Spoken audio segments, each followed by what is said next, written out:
ہمارے یہاں ایگزامز میں شاید چیٹنگ کئی لوگ کرتے ہیں مگر ہر کوئی بتاتا نہیں ہے. یاد کرنے میں ہمیں موت پڑتی ہے اور پاس ہونا بھی ضروری ہے, نہیں تو ابا کے ڈنڈے اور اماں کے تانے ہمارے لیے تیار ہوتے ہیں.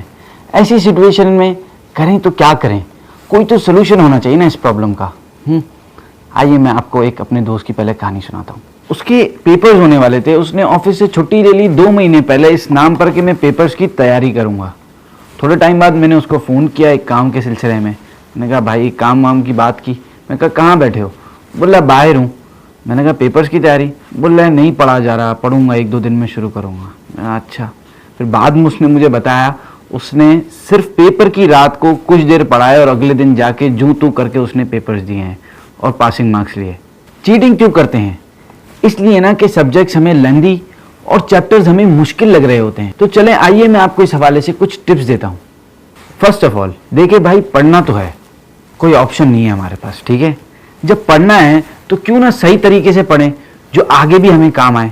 رٹا لگانے کے بجائے اگر سمجھ کے پڑھیں ہم تھوڑا سا تو 50% ہمارا کام آسان ہو جائے گا. دوسرا یہ کہ جب ہم چیپٹرز کو ایک ساتھ دیکھتے ہیں تو واقعی مشکل لگتا ہے, اینڈ دیٹ از انڈرسٹینڈیبل.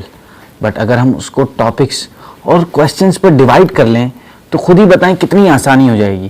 کہتے ہیں نا the journey of 1000 miles begins with one step. آپ پہلا قدم تو اٹھائیں اور ہر دن کے لیے مخصوص کر لیں نمبر آف کویسچنز یا ٹاپکس, اور پھر یہ پکا کر لیں کہ اس دن اتنا ضرور یاد کرنا ہے, ٹھیک ہے. پڑھنے کا دل نہ بھی کر رہا ہو تو کتاب نہ چھوڑیں, بھلے ہی کتاب کو دیکھتے رہیں, کیونکہ کتاب دیکھنے سے بھی دماغ میں ایک امیج کریٹ ہوتا ہے جو پیپر میں آپ کو بہت ہیلپ فل ہوگا. اور موسٹ امپورٹنٹلی اللہ کا واسطہ موبائل فون اور سوشل میڈیا سے بالکل دور رہیں. اس کے علاوہ حافظے کی مضبوطی اور یادداشت کو بہتر بنانے کے لیے میں آپ کو ایک وظیفہ بھی بتاتا ہوں. نماز مغرب اور عشاء کے درمیان اس درود پاک کو کثرت سے پڑھیں, انشاءاللہ عز و جل حافظہ قوی ہو جائے گا. اللہم صلی وسلم وبارک علی سیدنا محمد النبی الکامل وعلی آلہ کمال نہایت لکمالک وعدد کمالی. اس وظیفے کو نوٹ ڈاؤن کر لیں اور اس کے ساتھ ساتھ یاد بھی کر لیں, بہت آسان ہے. اس کے ساتھ ساتھ نمازوں کے بعد اللہ پاک سے دعائیں کریں, انشاءاللہ عز و جل آپ ناکام نہیں ہوں گے, اور جو آپ نے محنتیں کی ہیں نا it will be more than worth it in the future for you. ایک بڑا ہی مشہور واقعہ ہے, شاید آپ سب نے سنا ہوگا. وہ رسول اللہ صلی اللہ تعالیٰ علیہ وسلم نے فرمایا کہ پچھلی امتوں میں ایک شخص تھا, بڑا گناہگار شخص تھا. اس نے 99 قتل کیے ہوئے تھے, 99 قتل کیے ہوئے تھے. اسے یہ خیال آیا کہ یار اب میں اللہ پاک کی بارگاہ میں توبہ کرتا ہوں, مگر وہ کنفیوز تھا کہ میری توبہ قبول ہوگی بھی یا نہیں. وہ لوگوں کے پاس پہنچا اور لوگوں سے پوچھا کہ کوئی ایسا بندہ ہے جو مجھے یہ بتا سکے کہ میری یہ توبہ قبول ہوگی بھی یا نہیں. تو لوگوں نے بتایا کہ ایک راہب ہے بہت بڑا, تم ان کے پاس جاؤ اور اپنا مسئلہ بتاؤ. تو وہ ان کے پاس پہنچا اور اپنا مسئلہ بتایا کہ میں نے 99 قتل کر دیے ہیں اور اب میں توبہ کرنا چاہتا ہوں, کیا میری توبہ قبول ہوگی؟ تو انہوں نے اسے جھاڑ دیا اور بولا اتنا گناہ گار شخص ہے, تیری تو کوئی توبہ قبول نہیں ہوگی, جا ادھر سے. تو اسے غصہ آ گیا, اس نے اس کا بھی قتل کر دیا اور 100 مرڈر پورے کر دیے. پھر وہ لوگوں کے پاس آیا اور پوچھا کہ کوئی اور بندہ ہے جس کے سامنے میں اپنا یہ مسئلہ بیان کروں اور وہ میری اس مسئلے میں ہیلپ کر سکے اور مجھے گائیڈ کر سکے. تو پھر اسے دوسرے راہب کا پتہ دیا. وہ اس راہب کے پاس پہنچا اور اپنا مسئلہ بتایا کہ میں نے اس طرح 100 قتل کر دیے ہیں, کیا آپ کو لگتا ہے کہ اللہ پاک میری توبہ قبول فرمائے گا, مجھے معاف فرمائے گا, میری مغفرت فرمائے گا؟ تو اس راہب نے کہا کہ کیوں نہیں, اللہ پاک بڑا غفور و رحیم ہے, وہ بڑا رحم کرنے والا ہے, کرم کرنے والا ہے, تیری توبہ ضرور قبول ہوگی, تو توبہ کر. تو اس نے توبہ کی اور پھر اس راہب نے اس کو کہا کہ ایک نیک لوگوں کی بستی ہے, تو وہاں جا کر اللہ پاک کی عبادت کر. تو اس کا یہ ذہن بنا اور وہ پھر اس بستی کی طرف چل دیا. اب وہ بستی کے آدھے راستے پہ پہنچا تھا کہ وہاں اس کی موت واقع ہو گئی. اب فرشتے آ پہنچے, ایک طرف عذاب کے فرشتے, ایک طرف رحمت الہی کے فرشتے.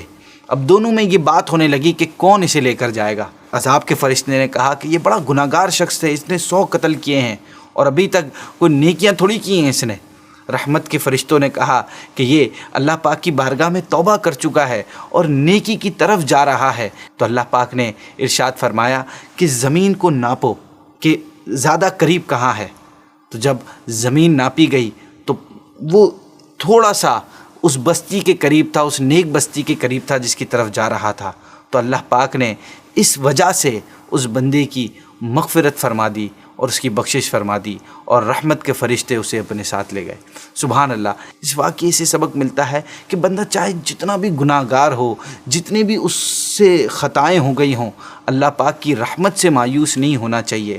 اگر ہم سے کوئی مسٹیک ہو جائے تو فوراً اللہ پاک کی بارگاہ میں توبہ کریں، اس امید کے ساتھ، پر امید ہو کر کہ اللہ پاک توبہ قبول فرماتا ہے اور وہ توبہ کرنے والے کو پسند کرتا ہے، اور اس وجہ سے انشاءاللہ عز و جل آپ کی توبہ بھی قبول ہوگی، آپ گناہوں سے بھی بچیں گے، اور آپ ایک پازیٹیو وے میں اپنی لائف کو آگے فارورڈ کر سکیں گے۔ لوہار کی بند دکان میں کہیں سے گھومتا پھرتا ایک سانپ گھس آیا۔ یہاں سانپ کی دلچسپی کی کوئی چیز نہیں تھی، اس کا جسم وہاں پڑی ایک آری سے ٹکرا کر بہت معمولی سے زخمی ہو گیا۔ گھبراہٹ میں سانپ نے پلٹ کر آری پر پوری قوت سے ڈنگ مارا۔ سانپ کے منہ سے خون بہنا شروع ہو گیا۔ اگلی بار سانپ نے اپنی سوچ کے مطابق آری کے گرد لپٹ کر اسے جکڑ کر اور دم گھونٹ کر مارنے کی پوری کوشش کر ڈالی۔ دوسرے دن جب دکاندار نے ورک شاپ کھولی تو ایک سانپ کو آری کے گرد لپٹے مردہ پایا، جو کسی اور وجہ سے نہیں، محض اپنے طیش اور اپنے غصے کی بھیٹ چڑھ گیا تھا۔ بعض اوقات غصے میں